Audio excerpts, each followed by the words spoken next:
Well, welcome to the Property Nomads Podcast, and the first in a two-part series with Sam Murphy of Highfield Investments. You are going to be wanting to listen to both these episodes. Sam's got a plethora of knowledge to share with you. Just a word of warning as well, we've just been chatting off air.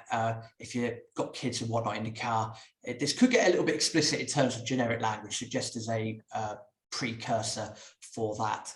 Sam is the director of Highfield Investments. Sam's been working in the industry for many years, has extensive property knowledge and technical expertise, and works in the development field, works closely with new and existing clients on all aspects of acquisitions and disposals.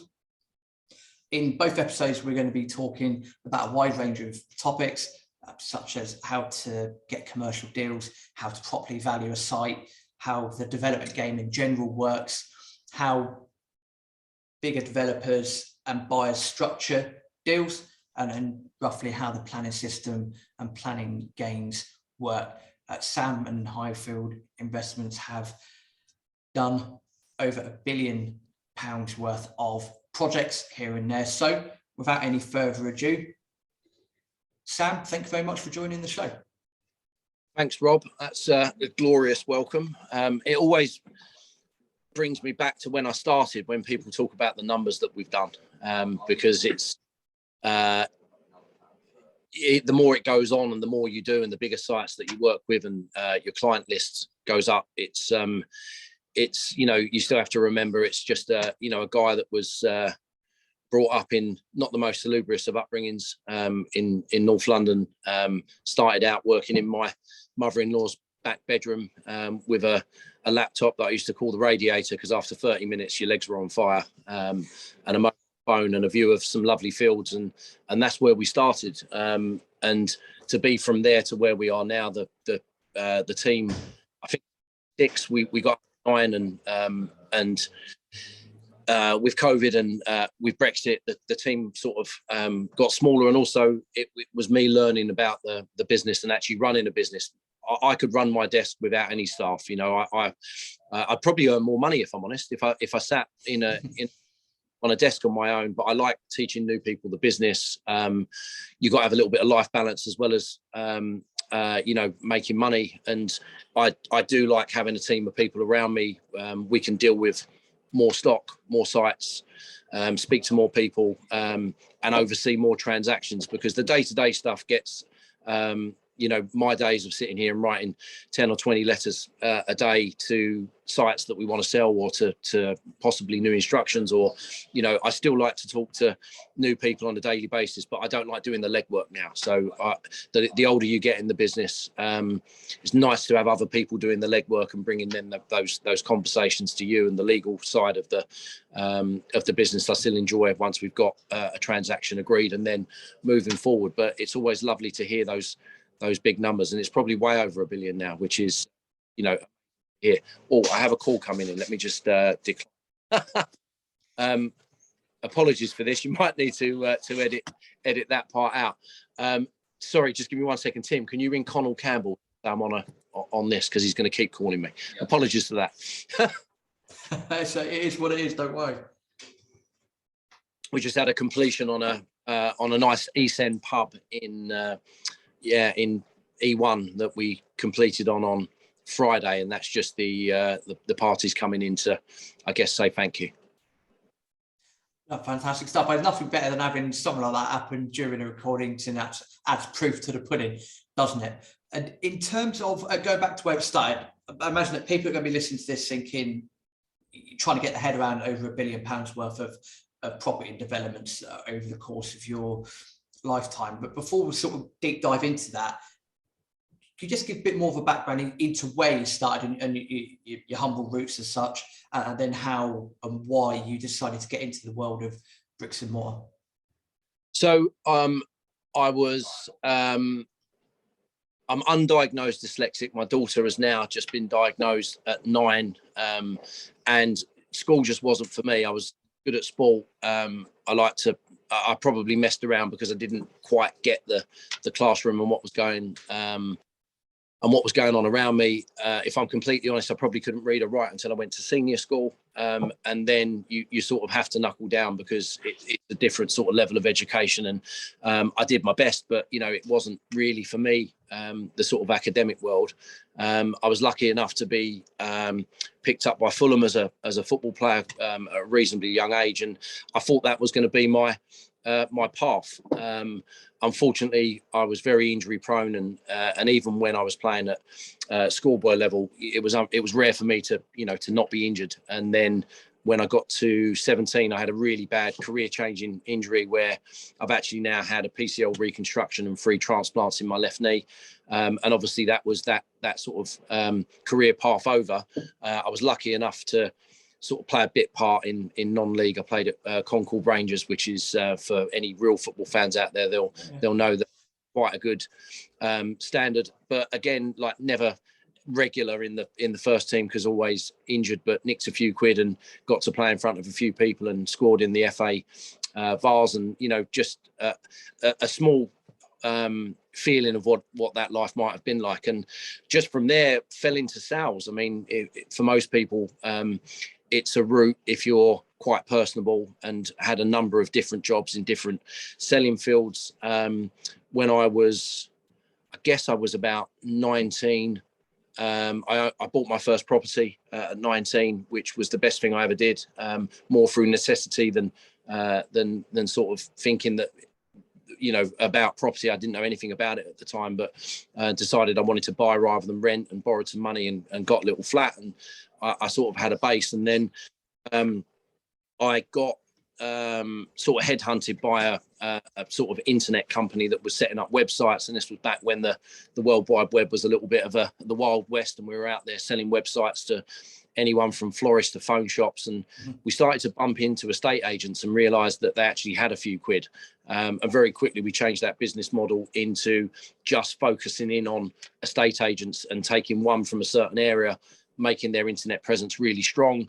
And I then had the big operation on my knee, and the business that I was running with a few partners in that world fell apart. And when I come back from sort of being well, I decided that I wanted a career change. Spoke to Mark Gregg at Paramount Properties, who's still the owner of Paramount in West Hampstead.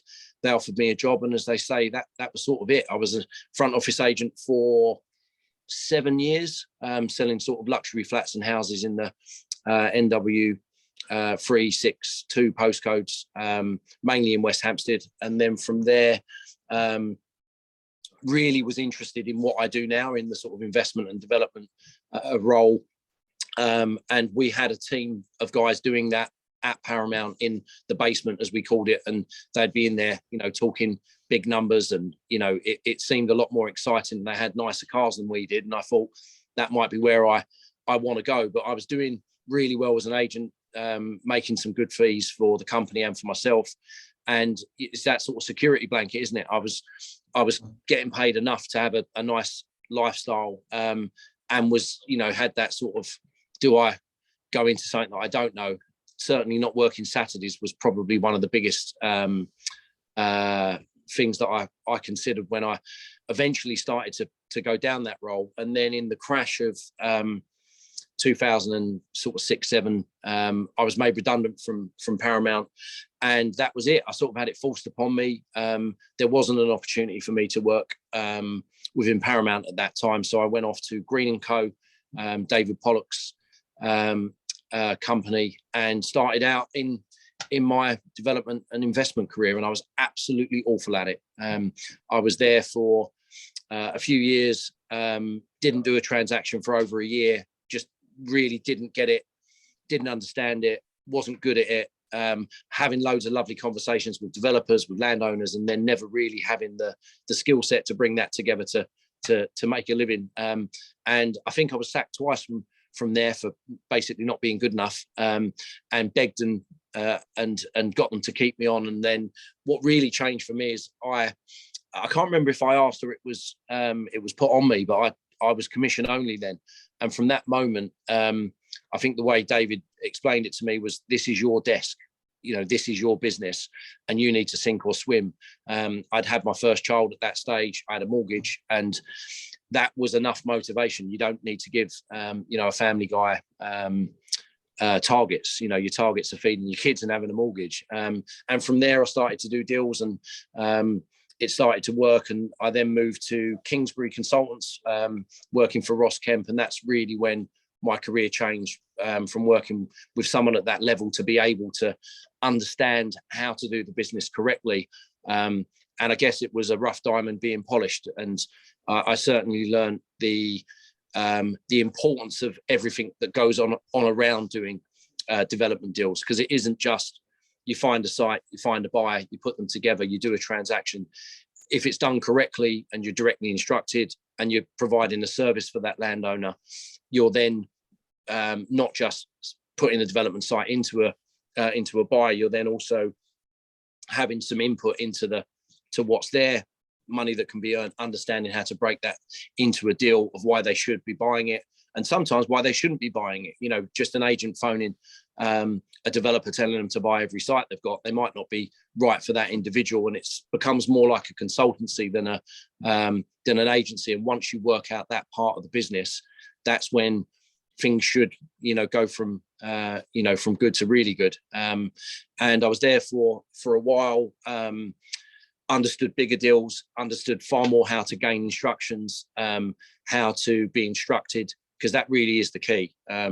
If you've got directly instructed sites that you're in control of, it allows you to be a better agent, because you can then go to developers, you can put deals in hand. But if you're doing it in a way where the focus is on the client and the owner of the land, if something doesn't go right with buyer number one, you've got plan Bs, you've got buyer number two, and you can then manage that transaction professionally. Where what a lot of landowners for me don't quite understand is they see the fees that agents get paid, and we get paid handsomely for what we do, but if you're not directly instructed and you've got a few agents that are running around with your site, they are going to be defending their fees, not giving you the best maybe advice that you need for your site. And once I started to understand that part of the business working at Kingsbury, I felt ready to go into the big wide world of Highfield. And then we're in our 10th year now. So the mother-in-law's back bedrooms, now an office building that I own, that we work from, with staff, with lovely branding, with a great website, with hundreds and hundreds of examples of sites that we've sold. It's been a really interesting journey. And even once you understand the agency side of the business, and you know how to do deals and you know how to source sites, you never stop learning. For me, the biggest learning process was running a business, to have PAs, to have different types of characters working for you, and being able to manage that in a professional way to get the best out of everyone. I sort of relate a lot of the things that I do and my coaching in football. I've just been qualified as a UEFA B licensed coach, and actually there's so many things that cross over, trying to get the best out of your players, trying to get your best out of your staff. I was always someone that was the highest fee earner, was a little bit selfish. My job was to come in earlier than everyone else. I was always a believer that go to the gym at 6, be at your desk at 7:30, be really working hard a good hour before anyone else is, being there late, getting your emails and your non-productive stuff and your letters done when everyone's gone home, and putting in those hours to make sure that if you're not the best, you can work twice as hard as the person that is the best, learning from those, rubbing shoulders with the right people. I've been very, very lucky in my career to have shared an office with Ross Kemp, David Pollock, Mark Gregg. Those sort of individuals are, that was a really good learning process for me. I wasn't probably the easiest to manage or work with. I remember we had a life coach at Green & Co, and all he used to write down was I was unemployable and unmanageable. And that's and the sort of thing to do next, Sam, is to go and run your own company, because you won't be happy until you do. And it has been completely true, until I actually had the pressure of wages, the pressure of overheads, the pressures of expanding.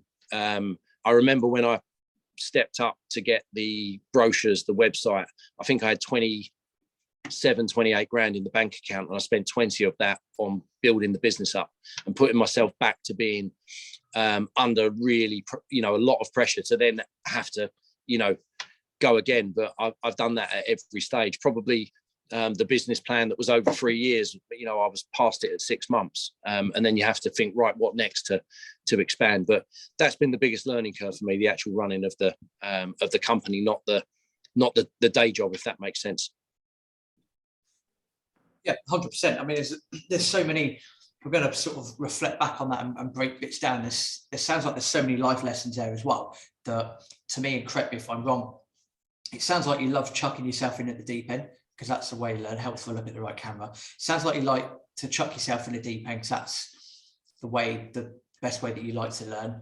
You like learning on the job as such. So imagine that actually doing the work and doing it rather than getting, the theory behind it, etc., pushes you to want to get better. And that key word that most people in property will be familiar with is network, that you've kept pushing that, or your network base, and that's led you from A to B to C to D and so forth. Does that sound accurate? Yeah, I certainly say to the new staff, one of the things you want to have quite quickly is your top 10 buyers, the guys you speak to every day, the guys you're speaking to on a weekly basis. And the top 10 you start with now, it'll be very unlikely that any of them are on there at the end of your career, because as you progress, I'm not saying that you don't deal with those guys. You'll always have smaller stuff to be dealing with, but you want to be walking before you can run. And the level of client that I deal with now is not. I still have my, I've got some builders that I absolutely, will still put 2-unit schemes into 3-unit schemes, because it's the core of the business. I think we did 72 deals the year before Brexit, and they ranged from 146 units down to a garage at the bottom of an old lady's garden that had planning for one house. One transaction was $1 million and one was 115,000. And I love that broad spectrum. And I think for certainly for the agents that work in my agency, you learn so much on every transaction. And it isn't like being an estate agent when you're selling the same house on the same street in the same postcode. Every deal is different. Every deal doesn't have to be that far away from the last one to have a different GDV, different pound per square foot. You can have a slightly different design of the build that will make it slightly more expensive. There could be basements, it could be conversion, it could be PD, it could be new build. And that's what I love about the job. We come in on a Monday, and I would say we probably value between 30 to 50 sites a week.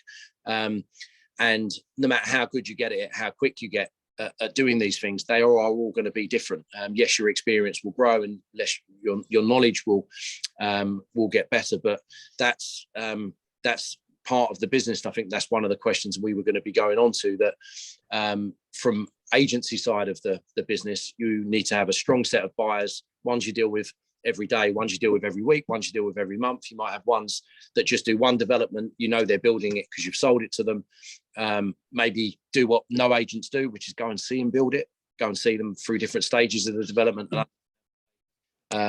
what they actually do and what you sell. And you'll know when they're getting ready for the next one. See when them units come on the market, see as they're being sold, the money's getting back in the bank.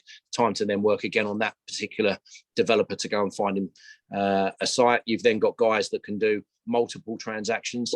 I think it's key, and my staff are listening in. When you start, or certainly when I started to really understand the business, I wasn't going out for 100-unit plus schemes. It's amazing how many of these LinkedIn warriors, that I call them, that are probably postmen in the day and trying to do property at night. And there's nothing wrong with those guys. If you're out there listening, good luck to you, because if you put a buyer and a seller together on a deal and you make 10, 20, 30 grand in a fee, excellent.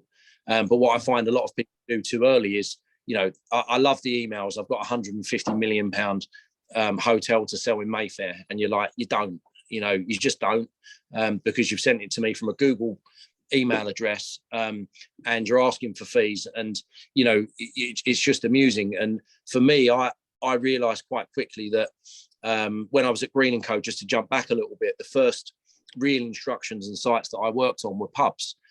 We worked for the largest independent brewery in the UK. They gave us thousands of pubs to sell. They were all over England, Wales. They were everywhere. And I've sold pubs pretty much in every county in the UK. Sold a load in Wales, up north, Midlands, and those were really great to cut your teeth into the business, because you were dealing with old buildings, restrictive covenants, limited information. You were dealing with either ongoing concerns, properties that were subject to VAT, just so much variety in those instructions, that some were being sold on the back of the fact that they had a tenant in there, and then you've got to look into the strength of the income, the people that are in there, how long they've been there, to ones that needed a development angle. Did it have a big car park? Could we get development on the pub into lots of stuff? But that was really a great learning curve. But for me, when you're starting out, you can make good fees from single house units, double house units. Speaking to a builder developer that goes out and builds 3 or 4 houses a year is a lot easier than talking to guys that are out there building 1,000 units a year. You will have probably slightly more knowledge than an owner selling something of those sizes. So when you're learning the business, if you're out there being an independent, I think that you cut your teeth on the smaller stuff, and then you gradually build yourself up. But even this year, I think we've got 12 or 13 sites underway, and there's a handful of 2-3 unit schemes in there. We've got a couple of single unit schemes, and we've got a minimum fee that we charge these clients, and they pay the wages, they pay the overheads, and then when you get the larger schemes landing, and we've got some big sites going through the process at the moment, they can take a year, 18 months, 2 years to get through. And as the business has become more stable, if you've got 2 or 3 of those going into next year's figures, and you're doing the day-to-day stuff, 9 unit schemes, 20 unit schemes, commercial investments, it all, that's when you really know you're onto something. We've got a number of small schemes, we've got quite a few larger schemes going through. We've got a Tesco's investment that we're selling at the moment. We've got just checking the board, we've just sold a pub in the East End, and I love that variety about the business as well. Variety is the spice of life. That's my comeback comment to start off with. I love that. Just love listening to the story, and I could tell just by looking at it, the enthusiasm you have for what you do is paramount as well. Sam, just going to step back a second and roll out a hypothetical question as such. So there's going to be people that are listening to this podcast that are very au fait with things like buy-to-let properties, possibly HMOs, and there's going to be people that listen to this that already do developments, and people that are going to be thinking about developments. So let's just say I'll hold my hands up and say, Sam, I'm thinking about getting into developments, based down in Brighton, but I'm thinking about getting into developments. If people then go out and start speaking to commercial agents such as yourself, what for you is an ideal client, and what would you be looking for from me as a potential client in an initial conversation, just so that other people that are listening might be able to get their head around this? What would you look for as an agent? I think that the longer I've been doing this and the more experience I've got, the questions that's such that you could be on this for 10 hours asking me that one. I mean, if you're looking to come into this business completely fresh, first you need the money. You need to either be backed by a property person that is happy to lend you the money for deposits. You then need to have the bank that will fund your purchase and developments. If you've not got the money, you probably might need to start with the money. The difficulty a lot of people wanting to get into the business that don't have the money will find is, even if you find a deal that a bank would lend me or a seasoned person the money to develop, they don't just value the site. Does this work? Yes, we can see a profit margin that makes sense. These are our charges. Go off and do it. They also value you.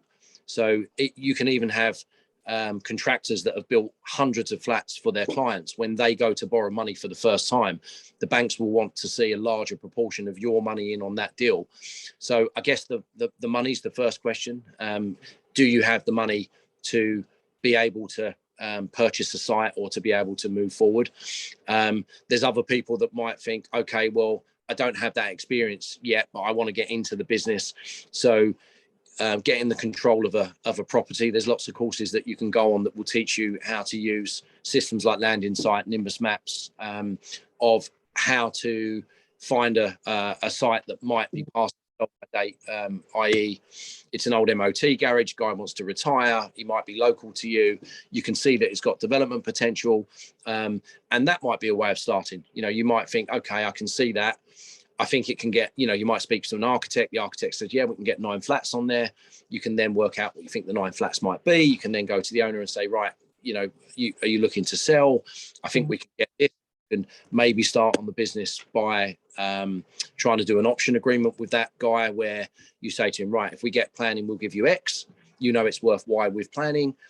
You then have to spend less money by going to an architect and paying for their services to then go for planning. You then get a consented scheme that you've enhanced value.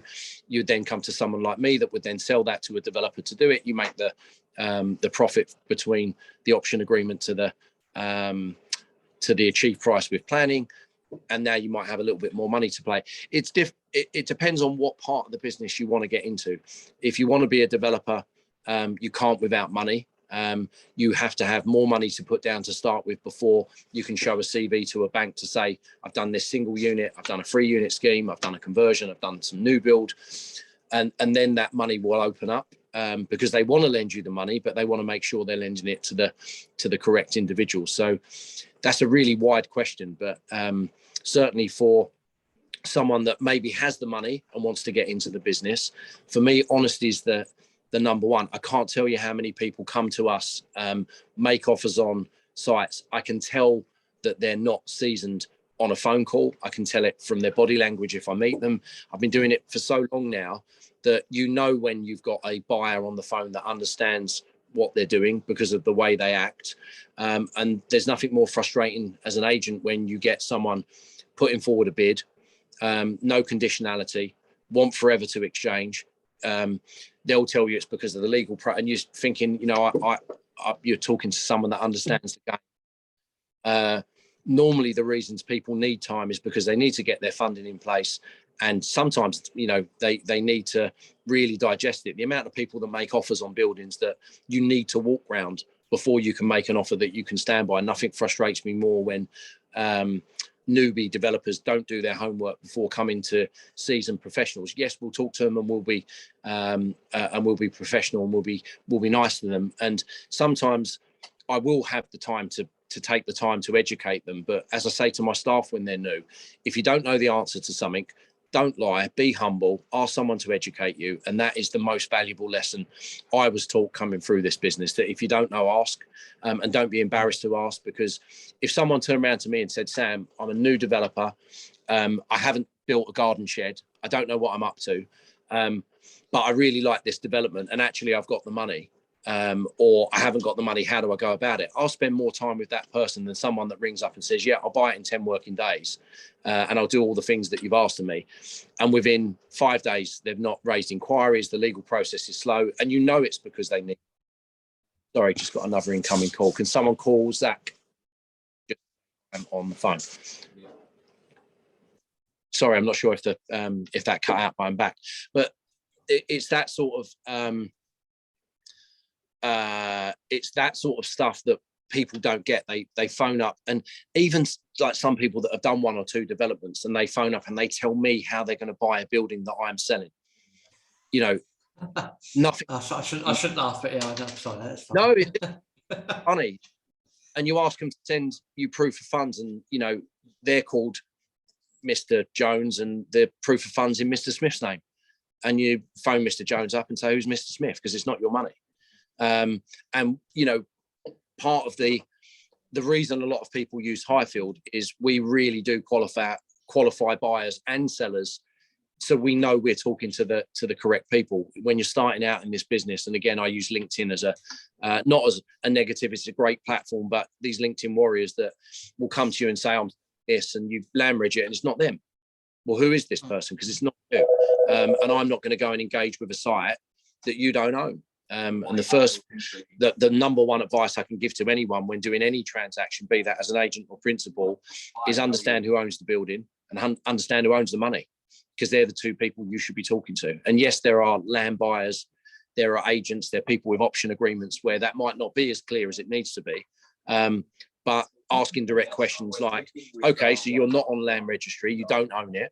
Send me an exchange contract of your option agreement so I know I'm talking to someone that is in control of this building, and then I'll engage with it. And it's strange when you're new to the business, asking those questions, if you don't have the rest of the content to back up that you know what you're doing, will normally end in an argument. You know, you normally end up with frostier conversations, because if you don't quite have that correct content and knowledge, it won't, you know, you're like, well, who are you to ask me? You're just an agent. But as your experience grows, it's vitally important that you're dealing with the correct people. We had a transaction last week, and the site had come to me 2 or 3 agents down one way, with an agent representing a buyer. And I was like, okay, you know, yes, the transaction works. Yes, the route to the actual money is correct. And yes, the route to the actual landowner is correct. But I'm not going to be going through all of these individuals. Have you got all of your terms and conditions signed off with whoever you need to have them signed off with? Pass me their numbers, or I won't deal with it, because I'm not going to have those conversations. And then I deal with both sources at both ends, and the transaction happens and everyone gets paid. But certainly when you're starting out, just be humble. If you don't know, what the answer is, ask. It's amazing when you ask an agent of my experience or a solicitor of my experience. Sorry, I've got lots of calls coming in. It's Monday morning. If you ask someone to educate you, they will normally go, wow, normally I just have an agent calling me asking why it hasn't exchanged, you know, or a developer phoning up saying, what would they take? What would they take? You know, all of these irritating questions we get on a very regular basis where,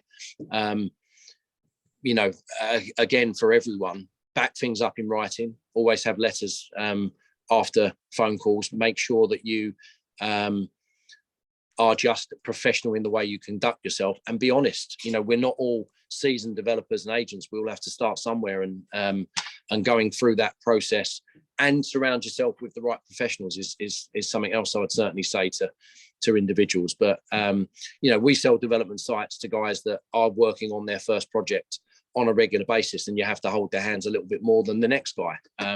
Generally, the reason we do that is because they have to pay a little bit more than the more seasoned guy.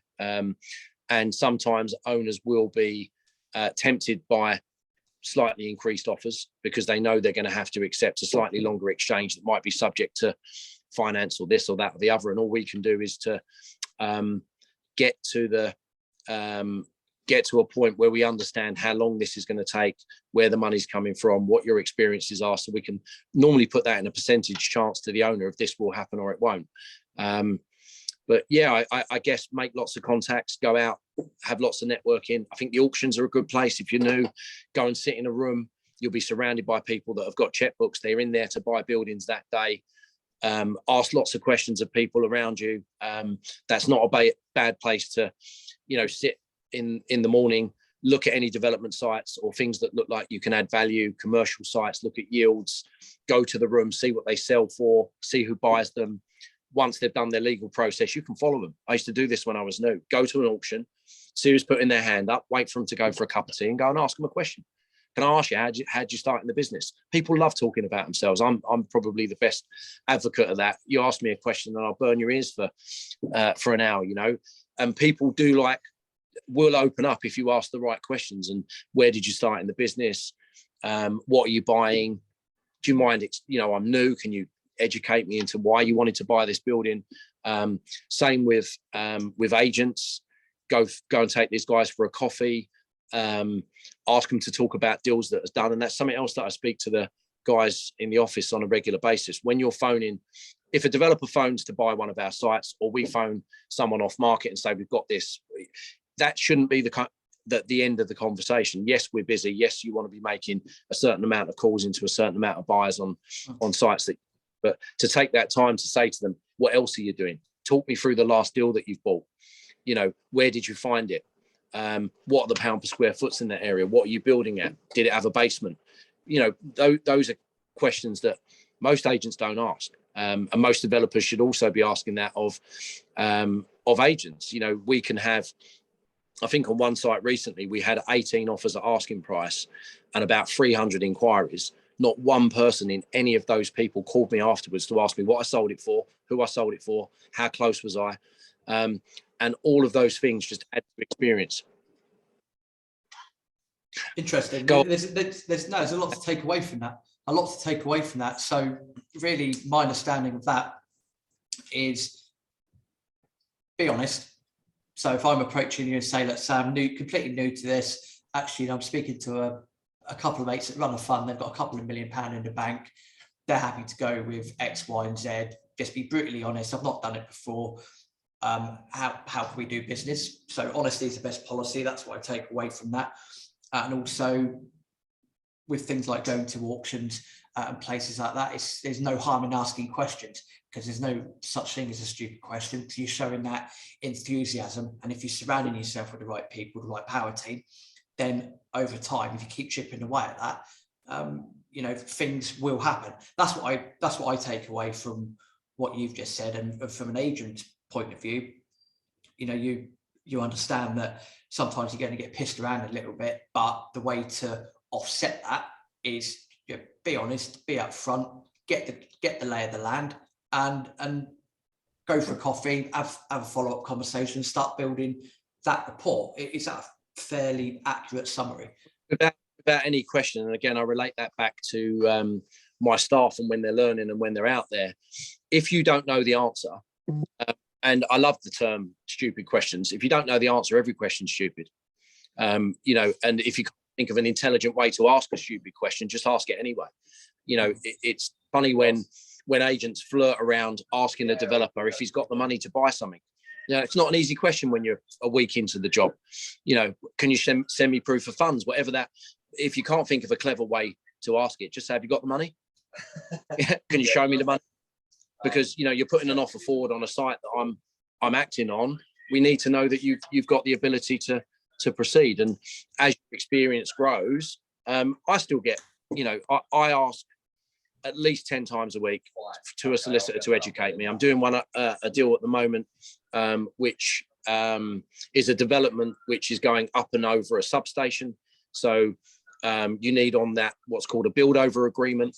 I've moved substations 2 or 3 times in transactions. Have I lost you? Are you back?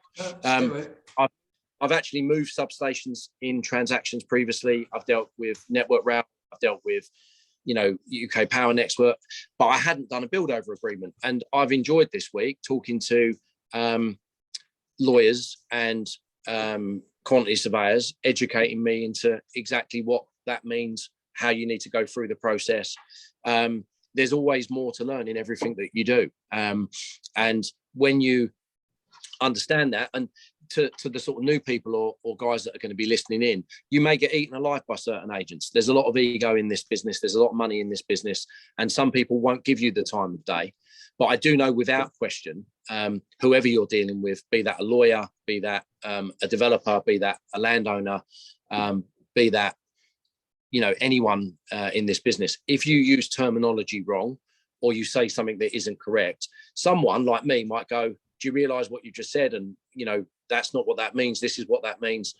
And if you're really busy, what you'll just go is like, oh, nice guy, but doesn't understand the business or what he's doing yet. And you put the phone down. And a lot of people subconsciously that will be it for you.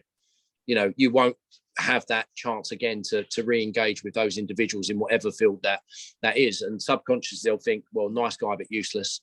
Where if you turn that around and actually don't waffle, don't bullshit, don't make things up, and actually say to someone, I didn't understand that question. So when someone was talking over a build-up, the build-over agreement, I know what it is, but you can work it out from what it says.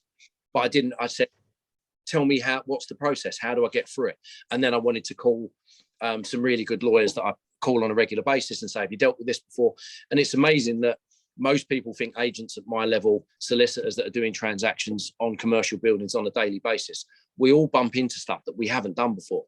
And madly, I dealt with a really seasoned lawyer on a site recently, and he'd never done a release deposit. So to give you a little brief insight into what that was about, we've got an owner that is really unwell. He's got 2 partners on that transaction, and he's going to die soon. It's as simple as that. Now, the transaction that we put together is over 18 months.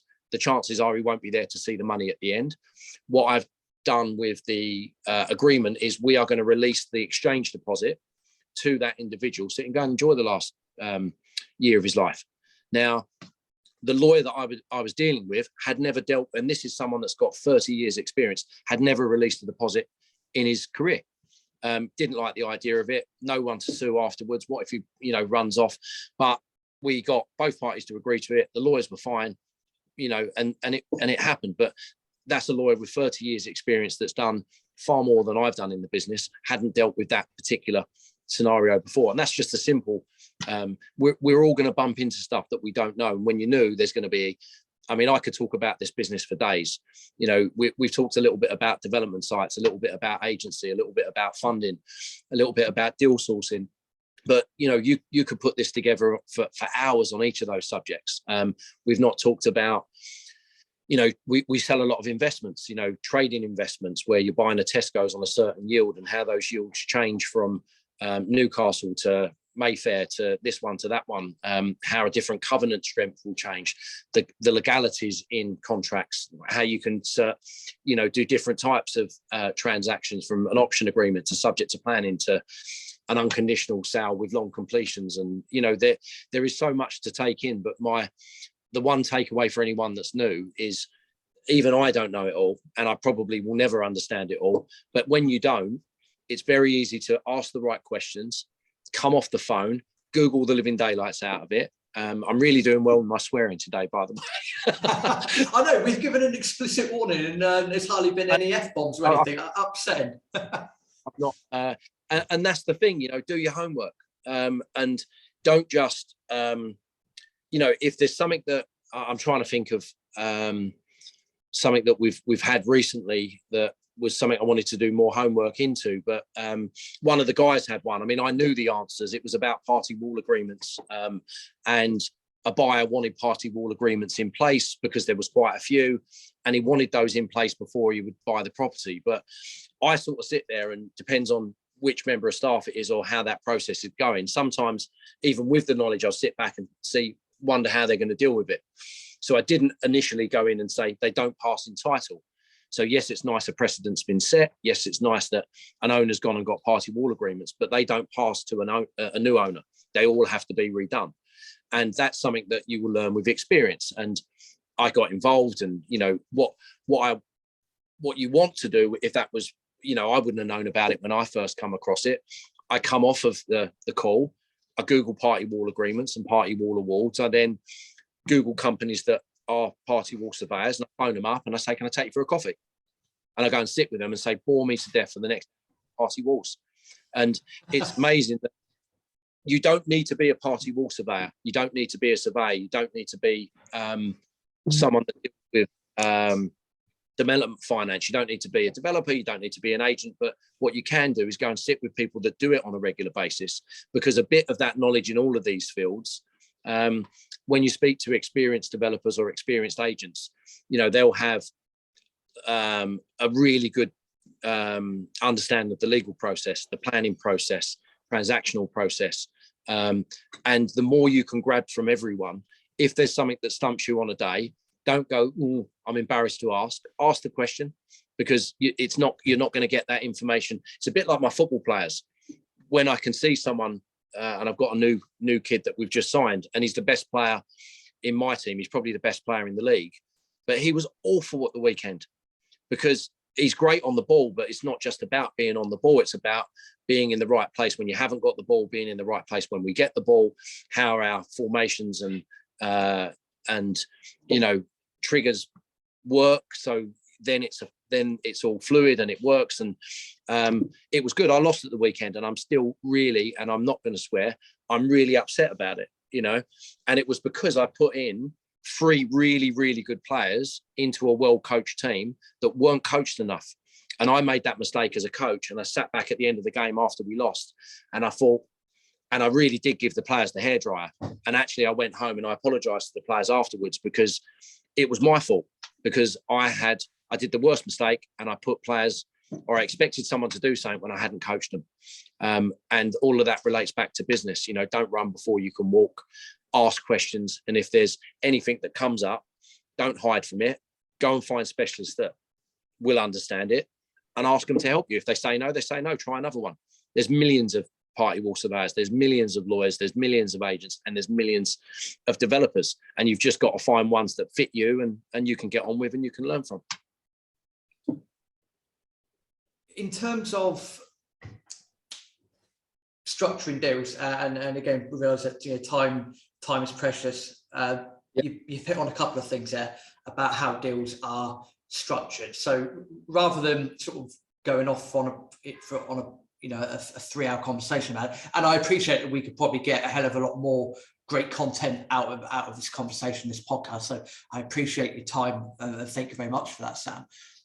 Can you just go over a couple of things or ways that deals can be structured? You know, double settlements, other types of JVs, you know, options, sale and leaseback. Just give a brief overview of how some people will go down and how there are a different range of ways to structure deals.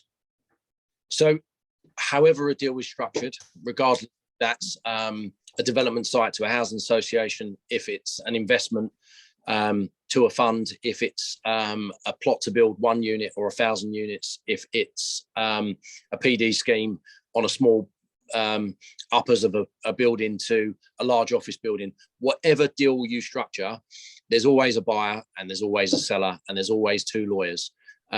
So the easiest thing to give you as a takeaway is, first, and I've mentioned it before, make sure you're dealing with the correct parties at both ends of the transaction. And how you get from owner to buyer will vary in so many different ways. But the normal way a deal is structured is either we will come to you and say, we think you've got a building that we can add value to. You may have an owner that has worked that out for themselves and has gone off and got planning, or they've got to the stage maybe on a commercial building when they've just put in a new tenant on a new lease, and that might be the time to sell because they're obviously selling something that's got a nice covenant in place with longer time for an investor to then pay for that. You're going to pay more for something with 10 years less than you are with 1 year left if you're buying an investment. Obviously, sometimes an investment might then turn into a development deal if you've got a year left and it's got some planning potential and that planning is worth more than what the income would be worth. So it's about, normally for the seller side of the transaction, if we're coming to you to say, do you want to sell? Is this a good time? You'll have an owner that has understood that from themselves and it's their time to sell, and they may have got planning, or they may just want to sell it as it is. You might have an option seller that has gone to a landowner to say, look, I've got the expertise to take this from I don't know, an old MOT station into a development for flats. And then those, whoever that be, the guy that is now in control with the option agreement, be it the landowner with planning, be it us going to them to say, look, we now could either put you in contact with with someone that will take an option. The difference between an agent putting that together than you putting it together is you may have had 2 or 3 letters that have been wrote to you, or we've seen your building, we'd like to come and speak to you. And obviously it's going down that route of an option. Obviously for a developer or an option buyer, their job is to get that for as little as humanly possible to then make as much money as humanly possible. And where we differ is our job is to not just go to the one paying the most money, because it doesn't matter if they don't get planning, the money doesn't exist. So you might go to 5 or 10 really good planning experts in that particular location. It might suit one party more than the next. Make sure we're putting them in at the right money for the owner, and there's profit to be made for those guys. And then however you get there, that's normally how the deal starts. You've got something now with planning, or something that needs planning, or something that's past its sell by date, or an owner that wants to sell on the back of it just being time. You've then got lots of ways of structuring what we do.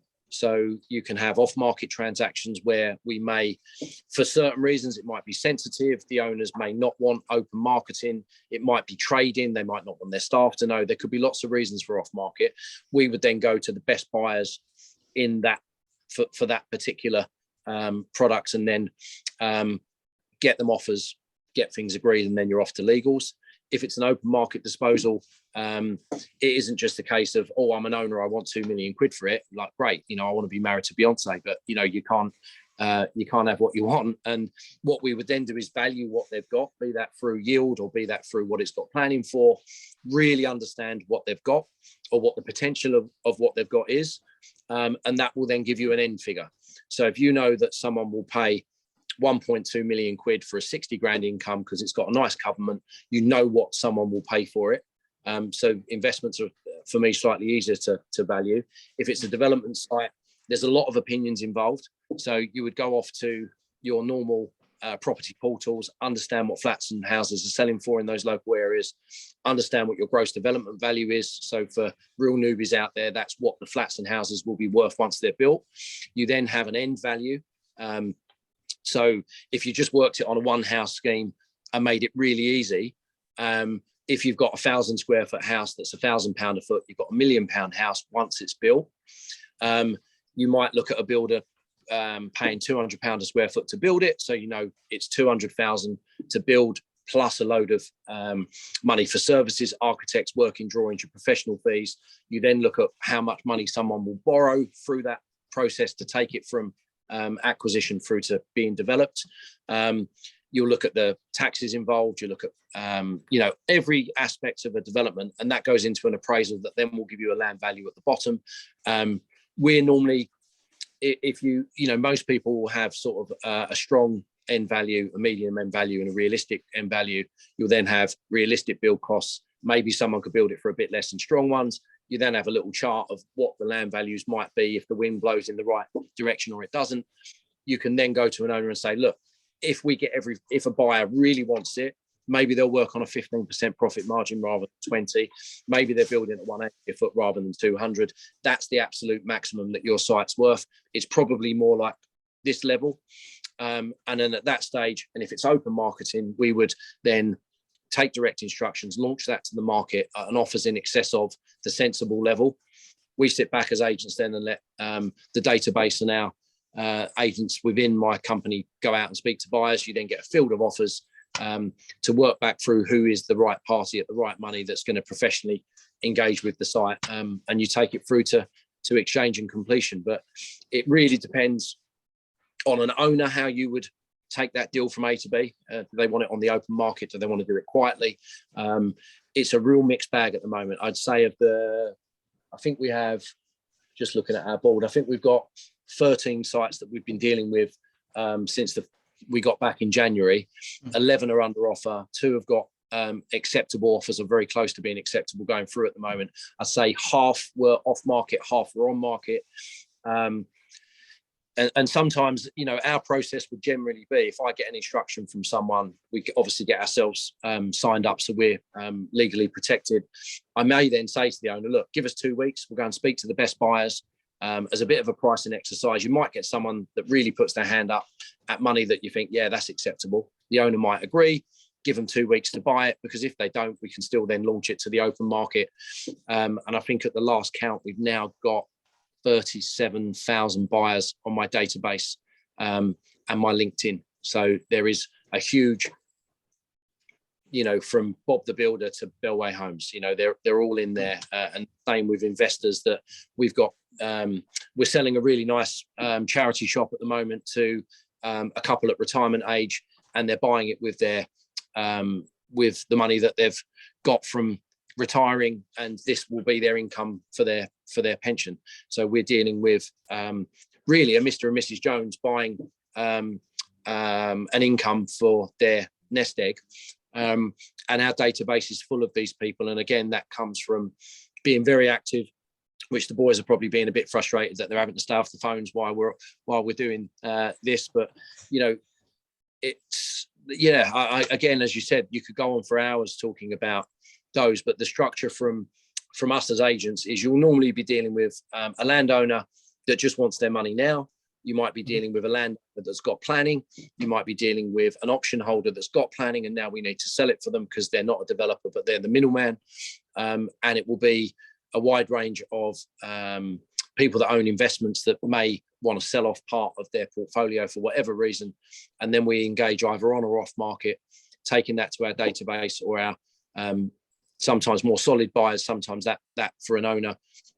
We had a transaction recently, and the owners, for whatever reason, had got themselves into a bit of trouble, and we needed to buy their development site in 48 hours, and we did buy it in 48 hours. And there isn't many people that can transact that quickly, which is great fun for me because I get on the phone to more seasoned guys that are sitting there with that, waiting for those phone calls to be able to go, yeah, I'll put the money in the bank tomorrow. Will be take far more than what a normal developer. If you see the transaction that we done recently, no searches. The lawyer read what it had planning for. There were a few things on there that weren't ideal, some restrictive covenants that it had to take a view on. And these guys think, yes, it's cheap enough. Yes, I'll buy that tomorrow and we'll deal with it afterwards, and we'll assist them in dealing with it afterwards. But there were some unknowns on there that I could have put that site in front of 1,000 developers and 1,000 would have said no, because the uncertainty wouldn't have been good enough. But, again, it comes down to that particular owner needed that money in a very short space of time. Your pool of buyers become much smaller for people that will take those risks. So it's a real wide spectrum. Talking to a lovely Chinese couple buying a shop in southwest London for their pension, compared to speaking to 4 brothers and sisters that have inherited a small site with development from their dad, to dealing with large housing associations and developers on 100-unit plus schemes. That the deals vary so much, but it's keeps us busy. No, absolutely fair enough. There's it just seems to me like there's no one right answer fits all. I mean, obviously great guidance, great advice that you've given, and so going for nearly an hour. So again, thank you for that. Just a couple of questions that spring to mind. We'll wind this down now. A couple of questions that spring to mind. Do you find that from a developer's point of view, or someone's got a set of land or a building or whatever, they're not too sure what to do with it. Let's just say they instruct Joe Bloggs down the street. Joe Bloggs might wildly value the building. Then they might come to you. You might have a look at that and go, hang on a minute, that's not going to add up. Have you ever had that scenario happen? And if so, how do you then deal with the vendor on that? Because obviously they're going to have a higher price set in their mind. How do you deal with that sort of situation? So we genuinely only have to deal with that every day. That's a very common scenario. And there's different ways of dealing with these scenarios, but the main one is just educating owners to what they've got and what it's worth. Now with COVID, lots of face-to-face meetings and site meetings were just not viable. So we've had to do it on Zoom, we've had to do it on telephone conversations, and sometimes that's enough. But in general, if you've got a scheme that if it doesn't have planning, you would normally just realize that there's 4 siblings, they want 4 million quid because it's a nice round number. Now, it doesn't mean that, if you don't have planning on something, you need to go and get professional advice, spend some money on a viability report with planning consultants and architects, so they can tell you what's viable or what could be viable. Because until you know what is possible on something with a planning consent, or be that on indicative schemes from good professionals telling you what's possible, then it's back to valuation. It's back to an appraisal. You need to know what it's worth when it's built, what it's worth when it's completed, to work that back through build cost, to work that right down to what it's worth with planning on a so I use this analogy with a lot of owners. If you're selling something without planning, you're probably going to get 50, 60, 70 pence in the pound, because someone is going to be taking a risk. The fact that they've got to go through the planning process, the fact that they've got to also put all their money in. So on an option agreement, the reason people can pay a landowner more is they haven't had to buy the site. If you buy a site at £1 million and you've got to complete, your money's ticking from day one.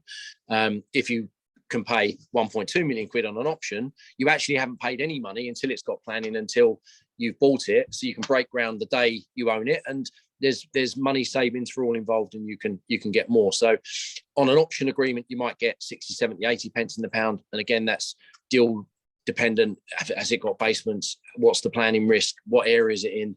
And then if you want to get all the money, you need to get planning yourself with the right professionals to get the correct planning to then be able to sell it. And when you sit down with owners and you're like, okay, you've been on the market with a local agent, you've spoke to 10 developers, you've had a few abortive transactions, you've not got what you wanted. Me as an agent and a good one, I tell every owner the same thing. My job, strangely, isn't to sell your development site, because my job, it's your land, it's your site, it's your money. But my job is to educate you to exactly what that's worth in the current market. So by me taking this on, I'm going to sit down with you. I'm going to show you why it's worth this. Now, the other guy may have said it's worth 2 million quid. I'm telling you it's not. I'm telling you it's worth 1.5. But the best chance you've got of getting near to 2 million quid is package it professionally, have the right professional team selling it for you, understand why these are worth what they're worth. And again, if the wind blows in all the right directions, and also competition. If you've got 10 people that want something, you're going to get more money for it. So we've got, as I said, 37,000 people on our database, or whatever the mad number is now. You're going to have a bigger pool of people. Put that into those guys. If I sit down with a landowner after 2 weeks of marketing and you wanted 2 million quid, and we've launched it at offers in excess of 1.5 million quid, and I've got 10 people at 1.4, I've got 3 people at 1.1, and I've got one guy at 1.7. Your site today is worth 1.7. Now, you might not have to take it. And that's when I say to them, my job's not to sell your property. My job's to educate you to what it's worth. It's up to you if you take that bid or not. And that's something that I certainly learned through my agency process, that once you have that as your outlook, and it's not just, you've got to take 1.7, you've got to take 1.7 because you've got a nice fee on the back of it. It's not your job to do that. For me, your job is to educate these guys to the best that site's worth. And if they take it, great. And if they don't, we've made some friends. I don't know what you're going to do with it now. You might want to go back to planning. You might want to build it yourself, whatever that, you might want to hold on to it. That's entirely up to the client. Yeah, I've forgotten the original question. We've gone off on a tangent again. I'm murder for it, but so it's education is the answer. And sorry, I've remembered the question now. So if you're sitting there with a landowner and they've seen their site's been in front of all of those buyers and they're not getting what they want, is it your agent? Nope.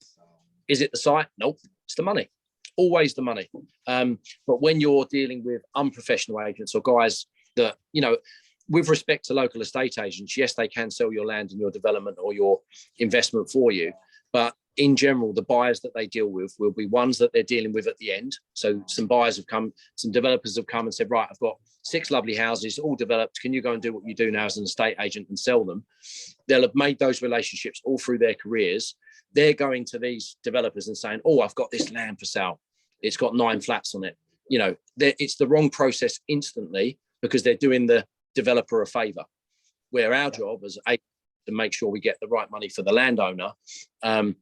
And that comes from however they want to do it, off market or on market, but making sure you've got enough people considering that property to then be able to educate an owner to what is realistic that's out there. And if they agree with you, you do deals. And if they don't, they keep them. But without question, that is definitely the key to what we do, to understand what you do, to have an opinion that is right 99 times out of 100. It's very rare. I've got a deal book on my desk and it's got hundreds and hundreds of landowners and sites where they think they're going to get more money.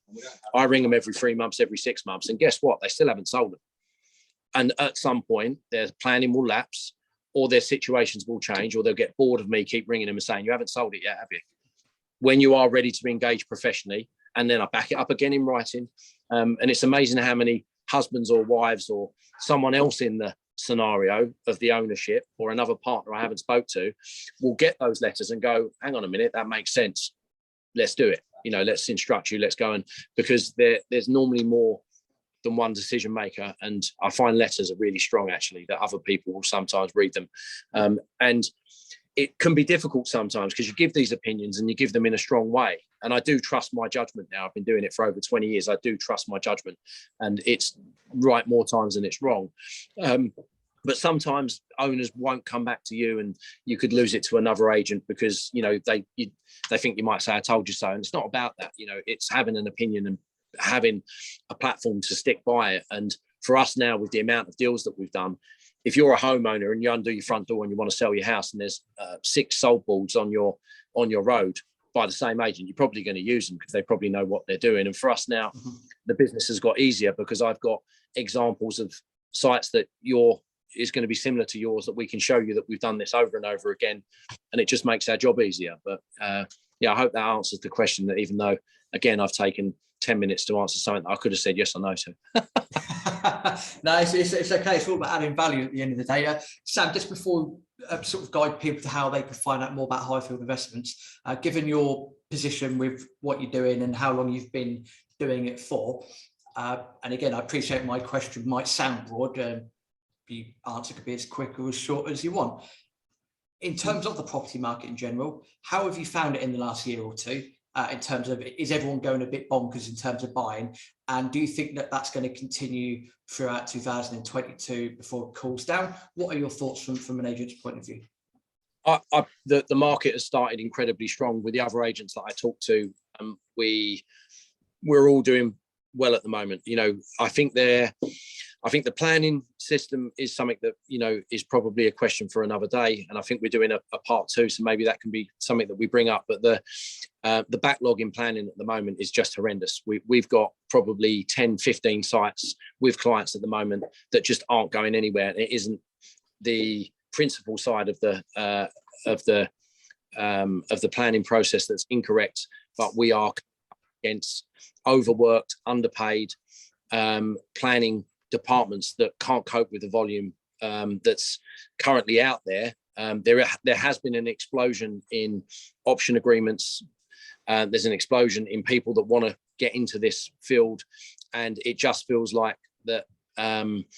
The reason we're doing so well on consented sites at the moment is I think there is a real lack of stock for developers to find at the minute, which is it's good when you have instructions because you've got a load of people that want to buy the stock you've got, but there's just not enough stock.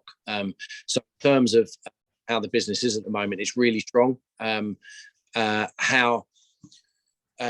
You know, people can go to the Highfield website. They're welcome to email me. We're always happy to be speaking to landowners, developers. I'm happy to take calls and emails when we can. We can add people to our database. We can, you know, start the process from people that are starting out to people that might have something that they need our assistance on.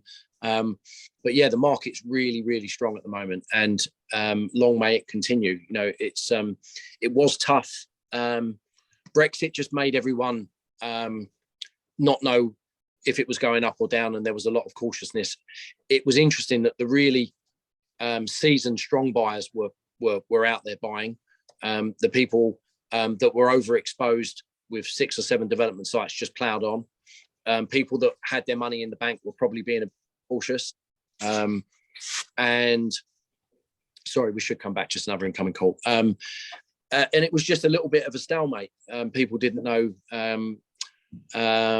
if to proceed, if not to. There was a lot of sort of nervousness in transactions. Once Bojo come in, and I was a big fan of Boris's, I still am a big fan of Boris, to be honest. I think the economy's doing really well through really troubled times. I know there's some people out there that are struggling, and we've got the bills in your home and all those things going up, and it does certainly feel to me the rich have got richer and the poor have got poorer, and the gap's got bigger on a sort of a more social opinion. But on a selfish front, the market's great, and I think that there's, you know, that's another conversation. You know, social housing and how we deal with that is another hour probably, which I've got strong opinions on, and they're all important. But for developers, for landowners, and for people in our business at the moment, it's a good time. It doesn't overly mean it's a good time for everyone, but certainly for us, it's strong at the minute. Fair enough, and we'll wrap that up there. I appreciate that. It's good insight for the previous 12 months and so forth, and for the rest of the year as well. You mentioned there how people can find you, so highfieldinvestments.co.uk, also Tim _Mercer _commercial for Instagram purposes, LinkedIn as well, Highfield Investments. We'll put all those links into the show notes as per usual. Sam, any final words of wisdom before we wrap this segment up? No, I think on the next segment, that we've touched on a couple of things there that would be interesting topics to probably continue on. I've got strong opinions on the planning process, and what, it's one of those things, we can all have an opinion on certain things, but my opinion is probably not going to change it. But it may give an understanding of the do's and don'ts of how to go through that process as the best I can impart my knowledge, I guess. Thanks for having us. It's quite rare for me. I've only done one of these previously. I've been to a few panels on Clubhouse, those sort of things where people have made go on them. And I think it's probably something we should be doing more of, because I think that there is a lot of people that want to get into the business, and there's a lot of people that maybe need a bit more help coming into it. And we're very much like at Highfield. We've got a reasonably big team. Yes, we're busy, but we've always got time to meet new developers, new landowners, and hopefully we will, we'll get some coverage from that, and hopefully be dealing with some new people. Fantastic stuff. I look forward to that. Sam, just a massive thank you for your time on all of this. We'll touch base on other topics moving forward. It'd be great to get you back on the show. Wonderful stuff. Thank you very much. We'll put the links in the show notes, and look forward to part 2. We'll go through planning, social housing, and other bits and pieces. Wonderful. Thank you.